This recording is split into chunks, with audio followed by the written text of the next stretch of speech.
Okay, so today we're going to take a little bit of a different stance on things. We're going to look at the NFL, but as this is Craig's College Football Corner, welcome back to the episode, back to the series, by the way. We're going to talk about someone that is a bit of a meme amongst my friends, my family, and myself. And there is a correlation between the college and NFL world with this sterling gentleman. We're going to talk about a man named Urban Meyer. Now, recently some news came out from Jacksonville, where he took over head coaching position as the Jaguars this year. Was handed the number one quarterback prospect professionally in Trevor Lawrence.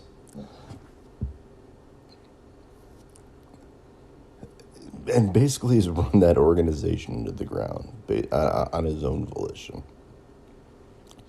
Shouldn't be making a lot of inflammatory statements, but these are things that he has done to himself.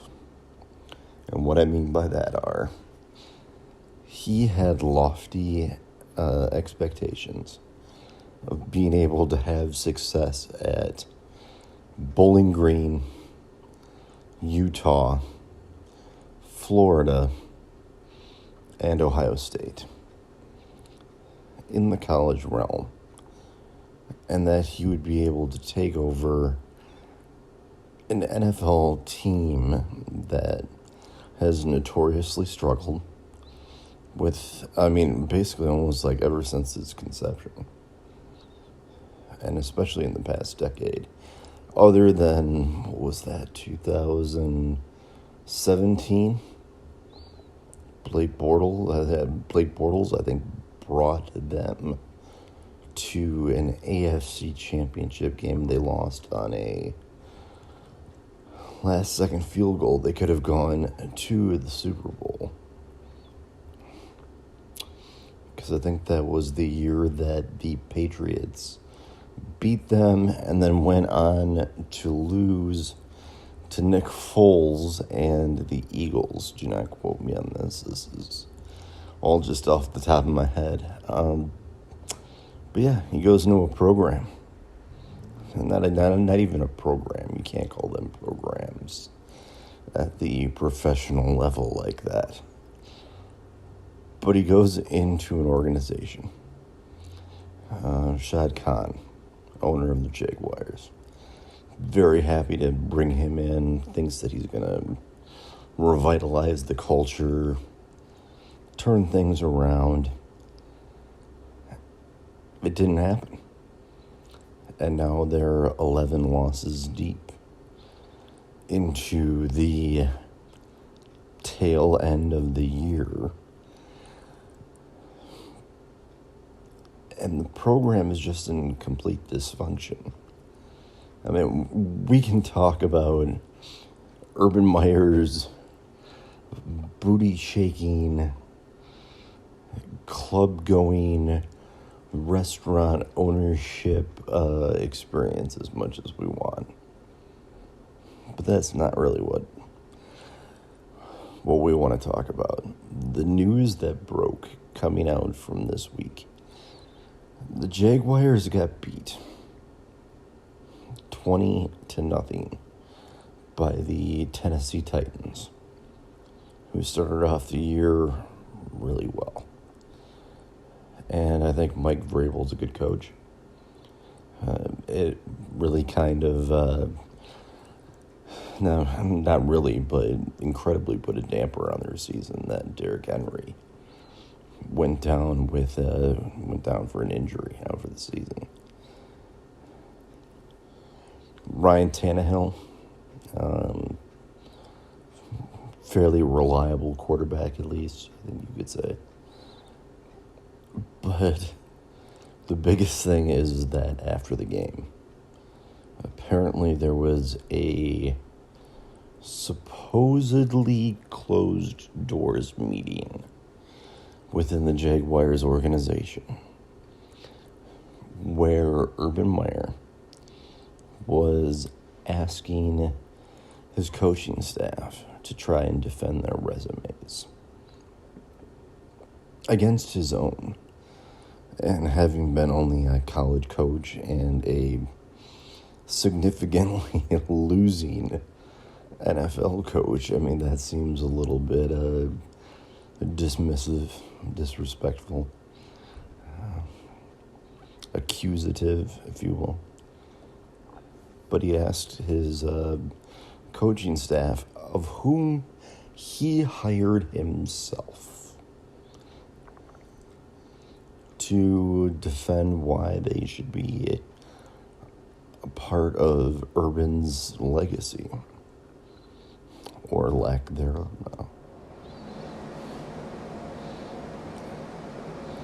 And one of the biggest things about it is he actually has alienated his entire organization. So much so that the owner doesn't know what to do. The public relations department doesn't even know what to do. I was watching an interview I was listening to a podcast of Mike Florio from Pro Football Talk earlier today. And he said that trying to get a word edgewise as to what the situation is going to be like moving forward and what the current situation actually is. Nobody really actually knows what Urban Meyer's salary is for Jacksonville. Originally, he quoted that he wanted upwards of $11 to $12 million a year. But the facts and figures that I have heard over the last few days in the sports talk world are that he is making about $6.5 million a year.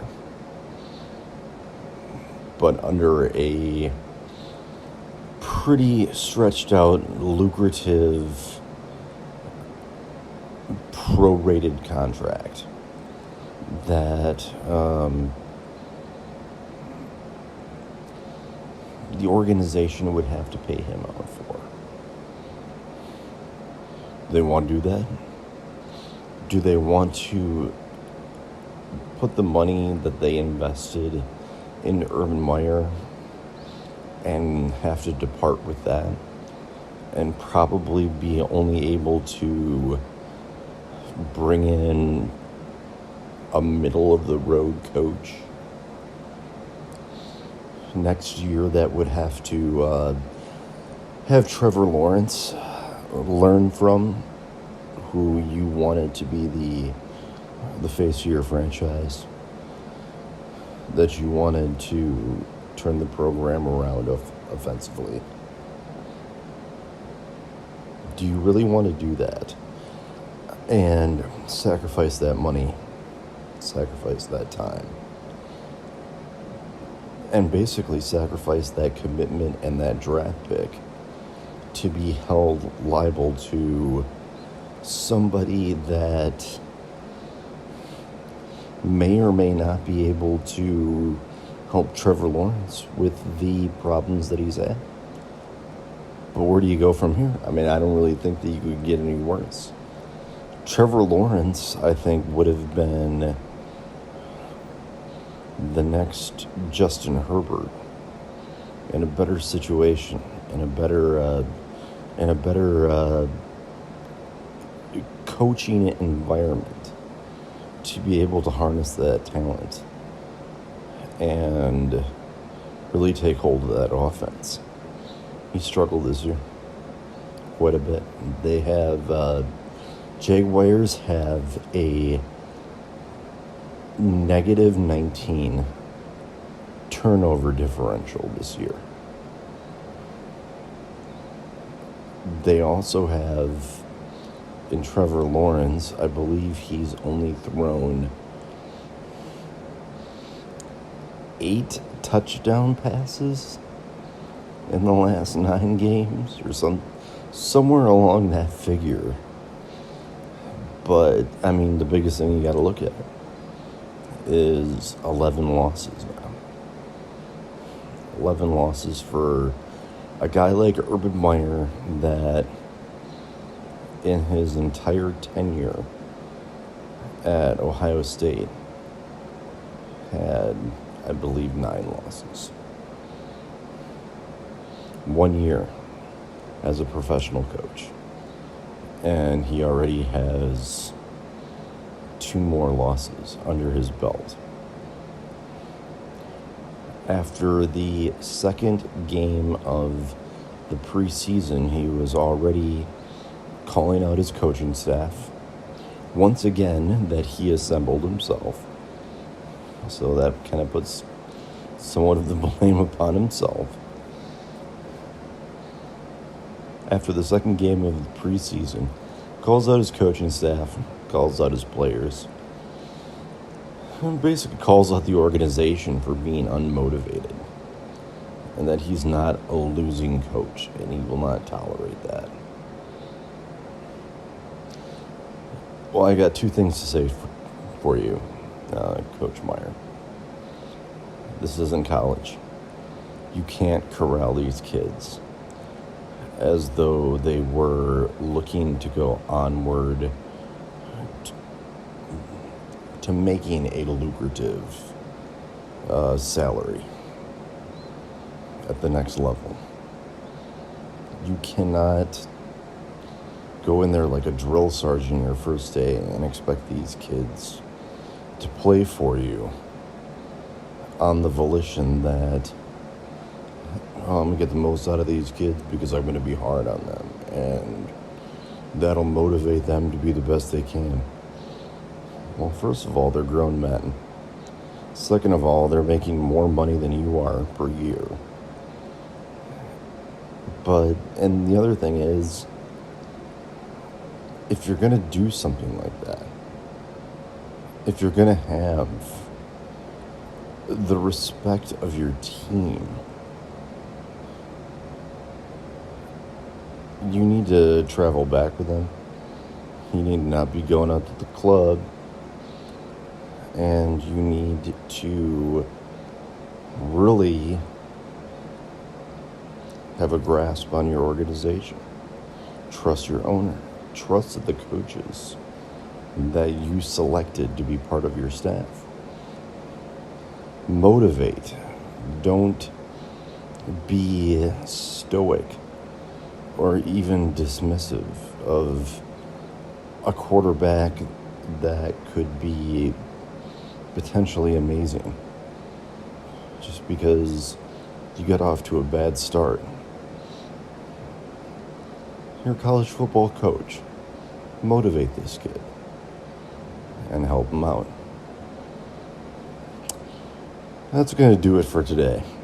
And I just wanted to talk about Urban Meyer a little bit because, like I said, he's kind of a little bit of a topic of contention amongst my friends and my family, and not really a topic of contention. It just kind of it's more comical because I put the over-under for Urban Meyer's first year with the Jaguars for wins-losses. I said that he would win no more than 5 games.